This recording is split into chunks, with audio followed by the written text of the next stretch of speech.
আসসালামু আলাইকুম এভরিওয়ান। আমি এবিএম আরাফাত হোসেন। আমি ফল 2024 সেশনে ইউনিভার্সিটি অফ হিউস্টনে ইলেকট্রিক্যাল ইঞ্জিনিয়ারিং ডিপার্টমেন্টে ফুল ফান্ডেড স্কলারশিপ নিয়ে পড়তে যাচ্ছি।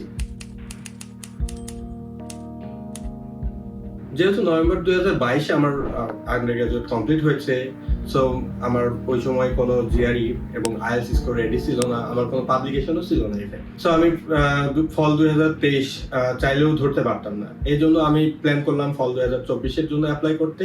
আন্ডার গ্রাজুয়েটের কিছুদিন পরে আমি আন্ডার গ্রাজুয়েটের যে আমার সুপারভাইজার ছিলেন ওনার আন্ডারে রিসার্চ অ্যাসিস্ট্যান্ট হিসেবে জয়েন করলাম। এন্ড এটা আমার প্রোফাইলকে অনেক বড় একটা বুস্ট দিল, কারণ আমি এখানে অনেকগুলো পাবলিকেশন করতে পারলাম। এবং এরপরে আমি আমার এসওপি, ইউনিভার্সিটি লিস্ট এবং ইমেল ফরম্যাটে রেডি করতে শুরু করলাম। এর জন্য আমি আবর্তনের এসওপি কোর্সটা করেছিলাম এবং ইউনিভার্সিটি লিস্ট এবং প্রফেসর সিলেকশন কোর্সটা করেছিলাম, এবং তাদের থেকে আমি আমার ওয়েবসাইটটাও তৈরি করে নিয়েছিলাম। এর মধ্যে আমি আমার লিঙ্কডইন প্রোফাইলটাও আপডেট করি এবং সিভিটাও রেডি করি। সেপ্টেম্বরের 5 তারিখ থেকে ইমেল করা শুরু করি, কিন্তু আমি অগস্টের 20 তারিখ থেকে ইমেলগুলো শিডিউল করা শুরু করি। আমার এখনো মনে আছে আমি সেপ্টেম্বরের 5 তারিখে ইমেল মোটামুটি 200টার মতো ইমেল আমি শিডিউল করে রেখেছিলাম। আমি সন্ধ্যা 7টায় ফ্লোরিডা ইন্টারন্যাশনাল ইউনিভার্সিটির একটা প্রফেসরকে ইমেল করেছিলাম অ্যান্ড 7:30টার দিকে রিপ্লাই পেয়েছিলাম।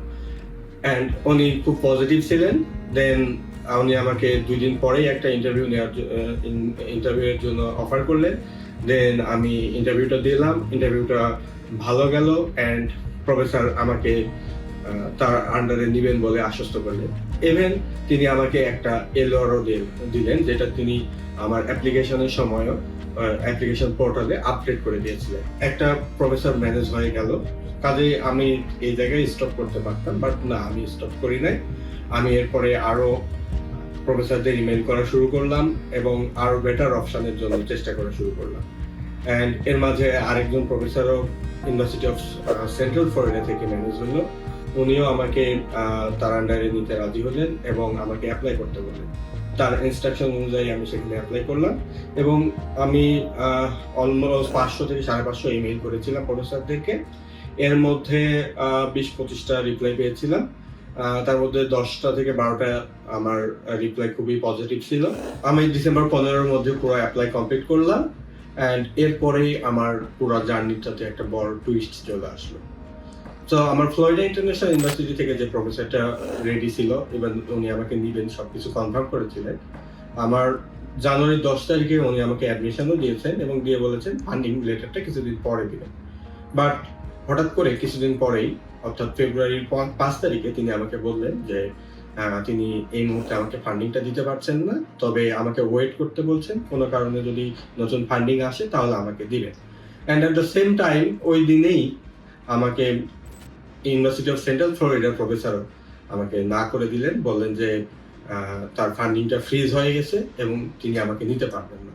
সো আমি একদিনে 2টা অফার, কনফার্ম অফার হারাই ফেললাম। তখন চেষ্টা করলাম যে আমার আগে যেসব ইউনিভার্সিটির প্রফেসররা আমাকে অফার দিয়েছিলেন সেগুলা আমি রিজেক্ট করেছিলাম। সো কাজে ওনাদেরকে আমি আবার ইমেল করা শুরু করলাম।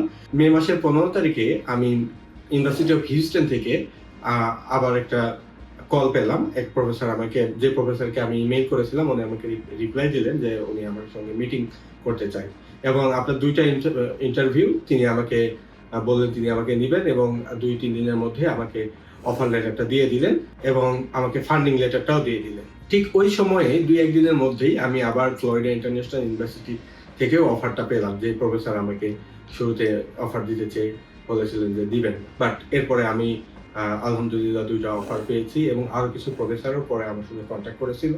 বাট আমি ইউনিভার্সিটি অফ হিউস্টনে যাওয়ার ডিসিশন নিয়েছি। এরপরে আমি ভিসা অ্যাপ্লিকেশন করলাম, বাদ বাকি ভিসা পেমেন্ট করে অলমোস্ট জুন মাসের 7 তারিখে আমি ভিসা ইন্টারভিউ দিই অ্যান্ড আমার ভিসাটা অ্যাপ্রুভ হয় অ্যান্ড আমি এখন যাওয়ার জন্য প্রস্তুত। At the end of the video আমি এটুকুই বলতে চাই যে ইটস নেভার টু লেট। তাই মেন্টালি প্রিপেয়ার থাকেন এবং সবসময় নিজের উপর বিশ্বাস রাখেন। ইনশাল্লাহ you can get a good offer. আমি আশা করি আমার এই জার্নিটা আপনাদেরকে একটু হলেও অনুপ্রাণিত করবে এবং অনেকে উপকৃত হবেন। Thank you.